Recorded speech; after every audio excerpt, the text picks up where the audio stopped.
আউযুবিল্লাহি মিনাশ শাইতানির রাজিম। আসসালামু আলাইকুম ওয়া রাহমাতুল্লাহ। আমরা ধৈর্য ধরা কাদের কাছ থেকে শিখব? যাদের অনুসরণ আমাদের করতে হবে, এই ধৈর্যের বীর সাহসীদের পরিচয় আমরা কোরআনের মাধ্যমে কাদেরকে জানব? কোরআনের দৃষ্টিতে আমরা যদি 46 নম্বর সূরা আল আহকাফের 35 নম্বর আয়াতে দেখি, তাহলে এখানে আমরা দেখতে পাই, এখানে বলা হচ্ছে, ফাসবির কামা সবারা উলুল আজমি মিনার রুসুল ওয়ালা তাস্তাজিল লাহুম কান্নাহুম ইয়াওমা ইয়ারাউনা মা ইউআদুন লাম ইয়ালবাসু ইল্লা সাআতাম মিন নাহার বালাগুন ফাহাল ইউহলাকু ইল্লাল কওমুল ফাসিকুন। সুতরাং তুমি ধৈর্য ধারণ করো, ঠিক যেমন বীর সাহসী রাসূলগণ ধৈর্য অবলম্বন করেছে। আর তাদের জন্য তুমি মোটেই ব্যতিব্যস্ত হবে না, যেদিন তারা নিজেদের চোখের সামনেই দেখতে পাবে তাদের সাথে যেসব ওয়াদা করা হয়েছিল, তারা যেন একটি দিনের অতি সামান্য অংশ এখানে বসবাস করেছে। পৌঁছে দেয়াই তো কর্তব্য। সুতরাং তারাই বরবাদ হবে যারা অমান্য করবে, যারা দুর্নীতি করবে, যারা ফাসিক। ধৈর্যের বীর সাহসী হলেন সকল রাসূলগণ।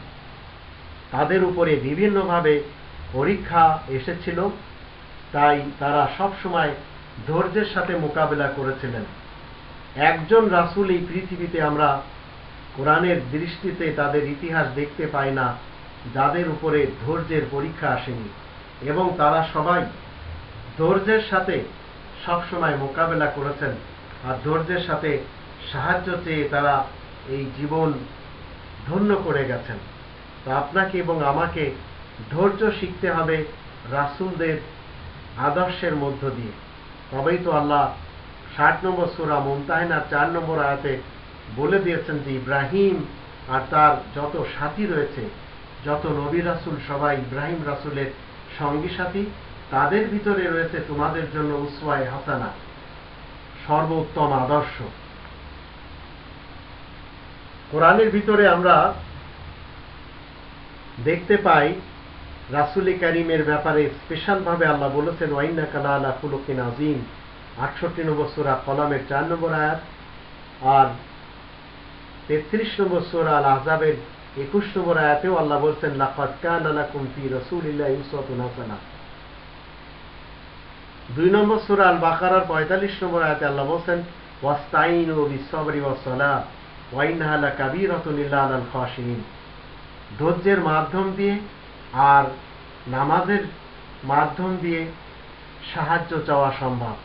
তো ধৈর্যের সবচেয়ে বীর সাহসীরাই ছিলেন সকল রাসূলগণ, যা কোরআন আমাদেরকে শিক্ষা দেয়।